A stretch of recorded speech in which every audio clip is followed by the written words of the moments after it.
I'm talking about today what's been going on these last few months. And if you haven't noticed, there has been kind of like a mass cannibalism of human resources. And that's what the art of war talks about. That's what Master Sun Tzu talks about and portrays in his book, is that it's basically human nature. I know that we love the world, we are the world, and everybody loves each other, on the surface. But if you look at people's actions, you have the truth of appearance, like Zolar says, and the truth of reality. And the truth of appearance is most people respect each other in public and so forth, and that's great. However, when it comes down to action and taking care of oneself, usually one does not care about others. And so what we saw was the panic buying and the rush. And so, if that's not obvious, I don't know what is, and I've mentioned this in previous videos about the art of war. And sometimes it's really hard to even believe that, but it shouldn't be now, because that was the clear evidence. Also, you have those who don't care.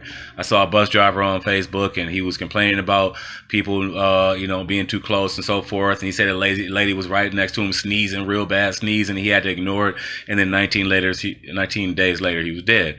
And then you have all the college students on Myrtle Beach, under the strict orders to stay at home and so forth, or, whether it wasn't at that time or not exactly, but everybody knew what this entailed, and yet they disregarded it completely.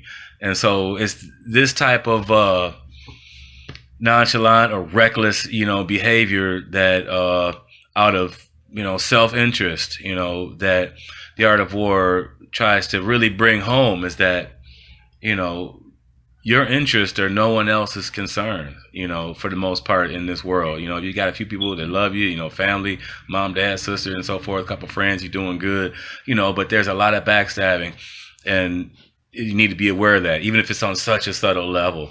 The art of war talks about motive. You got to know. If you don't know the other person's motive, then you lose. You know the other person's motive, you win. This goes back to knowing yourself and knowing others. And so all of the levels of the art of war overlap and they connect.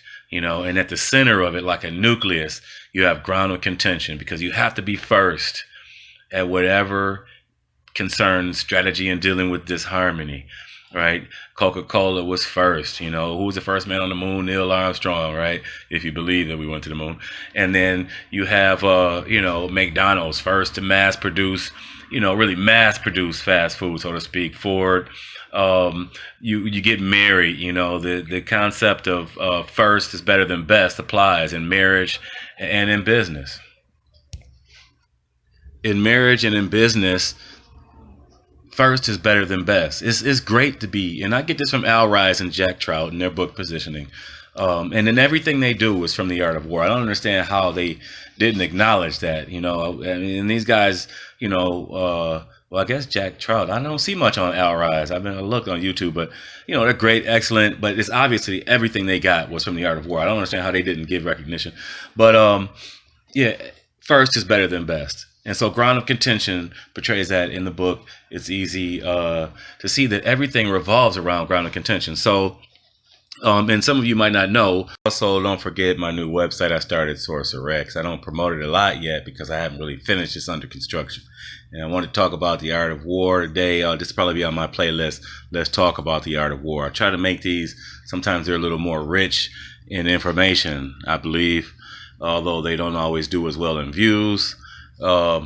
Nevertheless, let's talk about it. Okay, so one of the first things, and I've talked about this before, the difference between strategy and tactics. I always hear people talk, well, let's see some strategies about this and some strategies about that.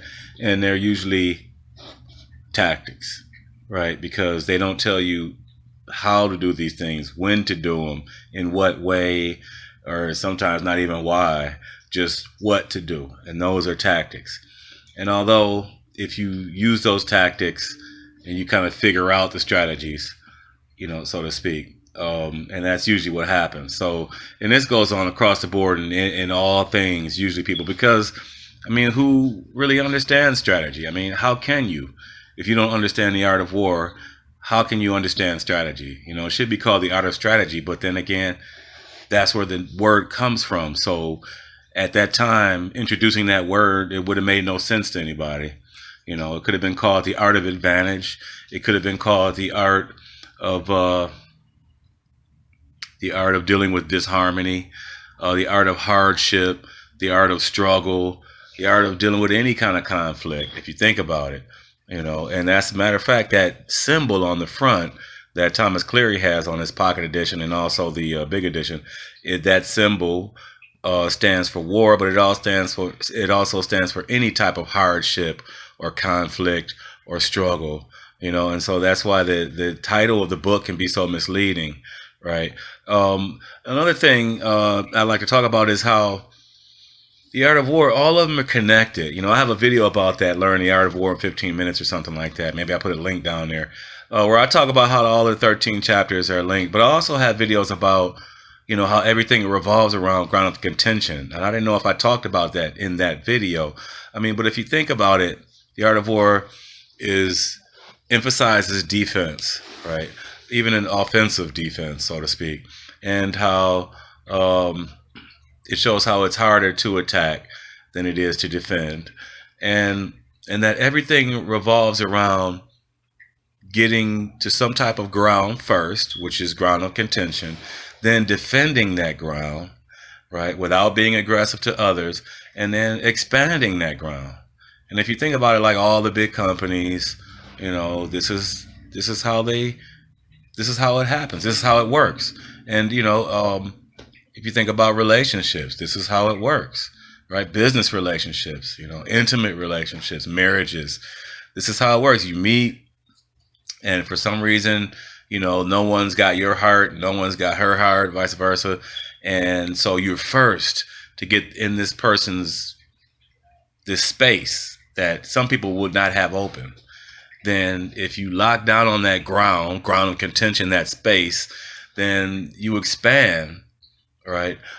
Because you become more serious. So in essence, that ground of contention is expanding. You become more serious, and you get married. You're more serious, and you expand it more. You have kids, and you expand more in the business.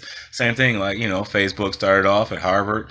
It was only for people at that school, and he got them interested. There was ground of contention. He expanded to other schools. Eventually, expanded to the public. Right? Coca-Cola was first given out to the soldiers, and then not long after that, eventually it was given to the public. Right? Ford Motor Company exploited the fact that cars were handmade and only the rich could afford them, so he was the first to mass produce, right? And so even though cars were already being made, right, but they weren't affordable, they weren't convenient, it wasn't done conveniently. So this type of thing, just trying to give you examples, of why the ground of contention really is the center of the whole book. They're all connected. So at any time you could be involving several chapters, if not all of them, except chapter 12, with the exception of a few lines, at the same time. So a lot of people say that The Art of War is a book about strategy. And I say, well, no, it's not. The Art of War is strategy. And that might be why it wasn't called The Art of Strategy, because no one knew what the word strategy was, because he invented the word strategy, right? The whole book is about strategy because it is strategy. Compiled for hundreds of years before Sun Tzu was even born, the military methods manual, and he was the last to edit it, so to speak. And somehow it became The Art of War. No one really knows where the title, or exactly even when he lived.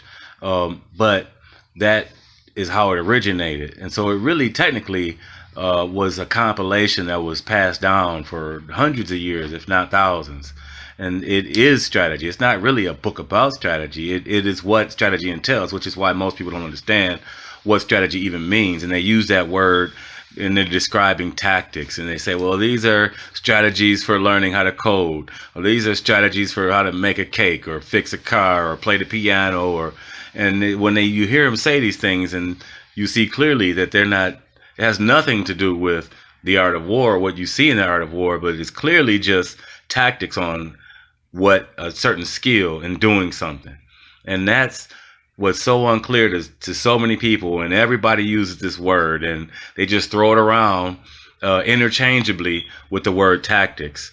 not knowing really. I mean, who researches, who really looks up the, when you look up the word, they half the time to tell you is of Greek origin. You look a little further, you see that the Greeks got it from the art of war, which is where it originated.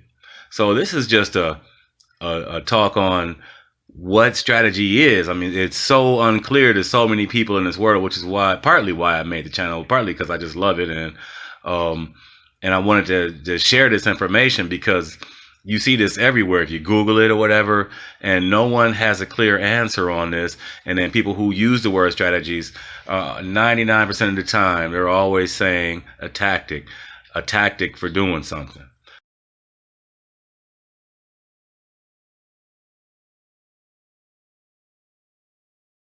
You see, so um, I'm just trying to touch base on some of these things. I haven't, been around. I wanted to upload a new video and just a straight talk about some concepts in the art of war that, for those of you who haven't wanted something new, and I will be working on a new video soon. Been a little busy, a lot going on and so forth. I will be in touch and have some new stuff up, and see you soon.